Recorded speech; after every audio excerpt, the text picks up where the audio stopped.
నవవరుడి హత్య కేసులో గద్వాల పోలీసులు పురోగతి సాధించారు. తేజేశ్వర్ను హత్య చేసిన నిందితుల్లో ముగ్గురిని అదుపులోకి తీసుకున్నారు. తేజేశ్వర్ హత్యకు ప్రధాన కారకుడైన బ్యాంకు మేనేజర్ కోసం పోలీసులు గాలిస్తున్నారు. ఈ నెల 17న కర్నూలులో ల్యాండ్ సర్వే ఉందని గద్వాలలో కారులో ఎక్కించుకుని తీసుకువెళ్లిన సుపారీ గ్యాంగ్ పథకం ప్రకారమే తేజేశ్వర్ను కారులో ఎక్కించుకుని కత్తులతో దారుణంగా పొడిచి చంపారు. అనంతరం నంద్యాల జిల్లా పాణ్యం తన్నూరు శివారులో మృతదేహాన్ని పడేశారు నిందితులు. గతంలో తేజేశ్వర్ భార్య అత్తతో బ్యాంకు మేనేజర్కు వివాహేతర సంబంధం ఉన్నట్లు తెలుస్తోంది. తేజేశ్వర్కు ఐశ్వర్యతో వివాహమైన తర్వాత కూడా కొన్ని రోజులుగా మేనేజర్కు ఫోన్లో టచ్లో ఉన్నట్లు, పలు మెసేజ్లు కూడా పెట్టినట్లు పోలీసుల విచారణలో వెల్లడైనట్లుగా సమాచారం.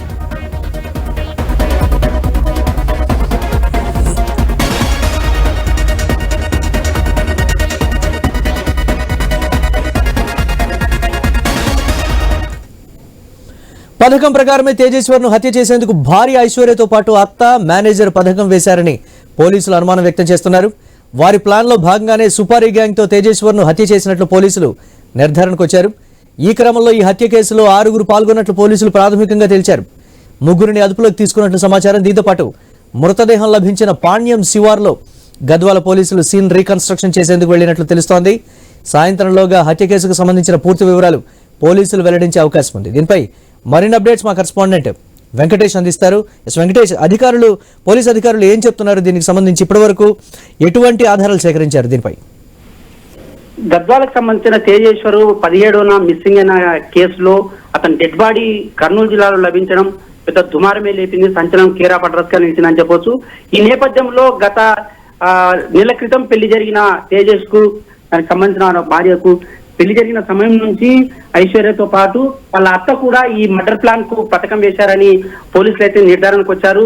అంటే నిన్న డెడ్ బాడీ ఎక్కడైతే పాణ్యం శివార్లోని తన్నూరు గ్రామంలో డెడ్ బాడీ ఒక గుర్తు తెలియని మృతదేహం లభించిన స్థానికులు ఇచ్చిన సమాచారంతో అక్కడ పోలీసులు గద్వాల పోలీసులకు కూడా సమాచారం ఇవ్వడం, వారిరు నిర్ధారణకు వచ్చి అది తేజేశ్వర్ మృతదేహంగా డెడ్ బాడీగా నిర్ధారణ చేసుకున్నారు. ఈ నేపథ్యంలో కేసులు ఈ నవవధుడికి సంబంధించిన తేజేశ్వర్ హత్యకు సంబంధించిన పురోగతి సాధించారని చెప్పవచ్చు. ఈ ముఖ్యంగా ఈ మర్డర్ కేసులో ఆయన భార్య, అత్త, దానికి సంబంధించిన వీరిద్దరికి సంబంధం ఉన్న కర్నూలు కెనరా బ్యాంకు మేనేజర్ తిరుమలరావు ముగ్గురు పాత్రపై పోలీసులు క్షుణ్ణంగా ఆరా తీశారు.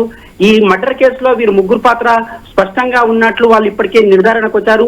ఈ నేపథ్యంలో ఇప్పటికే ఎక్కడైతే భార్య ఉందో భార్యను, అత్తను కూడా అదుపులోకి తీసుకొని పోలీసులు అయితే విచారణ చేపట్టారని చెప్తుంది. దీనికి సంబంధించి ప్రధాన నిందితుడిగా ఎవరైతే తిరుమలరావు బ్యాంకు మేనేజర్ అనుకుంటున్నారో అతని కోసం అయితే గాలింపు చర్యలు చేపట్టారు గద్వాల పోలీసులు. అటు నంద్యాల పోలీసులు, పాణ్యం పోలీసులు కూడా గాలింపు చర్యలు అయితే చేపట్టారు. దీనికి సంబంధించి కర్నూలు పోలీసులతో కూడా వాళ్ళు సహాయం తీసుకుంటున్నట్టు తెలుస్తుంది.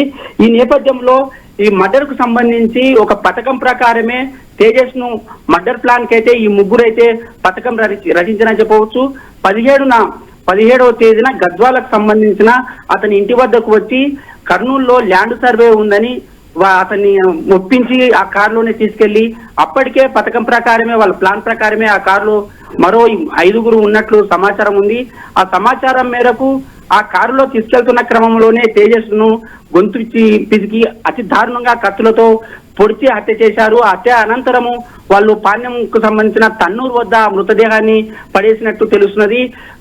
ఈ పథకం ప్రకారంకు మొత్తంగా తిరుమలరావే ముఖ్య కారకుడని ప్రధాన నిందితుగా పోలీసులు అయితే ఇప్పటికే నిర్ధారించారు. ఈ నేపథ్యంలో తేజేశ్వర్ భార్య ఐశ్వర్యతో పాటు ఆమె ఆ తల్లిని కూడా అదుపులోకి తీసుకొని పోలీసులు అయితే విచారణ చేపట్టారు. ఈ పథకం ప్రకారం ఎప్పుడైతే మే 15న పెళ్లి ఎప్పుడైతే జరిగిందో నెల క్రితము, అప్పటి నుంచి కూడా ఈ తేజేశ్వరికి సంబంధించిన ఐశ్వర్య ఆ తిరుమలరావుతో టచ్ లోనే ఉన్నట్లు, ఈ పథకం ప్రకారమే ఇప్పుడు బాడీ ఎప్పుడైతే మర్డర్ చేయడానికి తేజేశ్ను మర్డర్ చేయడానికి కూడా వీళ్ళు ప్లాన్ వేసినట్టు తెలుస్తుంది. 300 సార్లు ఒక్క 15 రోజులనే ఆ తిరుమలరావుకు ఐశ్వర్య నుంచి 300 సార్లు పైగా మెసేజ్లు వెళ్ళినట్టు పోలీసులు ప్రాథమికంగా విచారణలో తేల్చినట్టు తెలుస్తుంది. ఈ నేపథ్యంలో ఇలాంటి సుపారీ గ్యాంగ్ కు వాళ్ళు అనుకున్న ప్రకారమే సుపారీ గ్యాంగ్ కూడా తేజస్ ను హత్య చేస్తే 20 లక్షల డీల్ కుదిరించుకునే సమాచారం కూడా మనకు తెలుస్తుంది. ఈ హత్యలో భాగంగానే ఆ సుపారీ గ్యాంగ్ లో కూడా హత్య చేసిన ముగ్గురు నిందితులను కూడా పోలీసులు తమ అదుపులోకి తీసుకున్నట్టు సమాచారం ఉంది. ఈ నేపథ్యంలో ఈ రోజు వాళ్ళు ఇక్కడ గద్వాల పోలీసులు Okay. మాన్యం ఎక్కడైతే మర్డర్ జరిగి అంటే మృతదేహం ఎక్కడైతే జరిగిందో ఆ తన్నూరు వద్దకు సీన్ రీకన్స్ట్రక్ట్ చేయడానికి వెళ్లారు. ఈ నేపథ్యంలో పూర్తి సమాచారం తెలుసుకున్న అంటే పూర్తి విచారణ అనంతరం ప్రాథమికంగా ఏవైతే సాక్ష్యాలు ఉన్నో వాటిని అన్ని క్రోడీకరించి కేసుకు సంబంధించిన Okay. సాయంత్రం కానీ రాత్రి కానీ వెల్లడించే అవకాశాలు అయితే ఉన్నాయని పోలీసులు Right. చెప్తున్నారు. ఏది ఏమైనప్పటికీ ఓ నవవధుడిని పెళ్ళైన Okay. నెలకే హత్య చేయించడం అయితే దారుణమైన Right. కుటుంబ సభ్యులు అయితే తీవ్ర ఆవేదన చెందుతున్నారని చెప్పవచ్చు Kiran. Right, thanks for updates Venkatesh.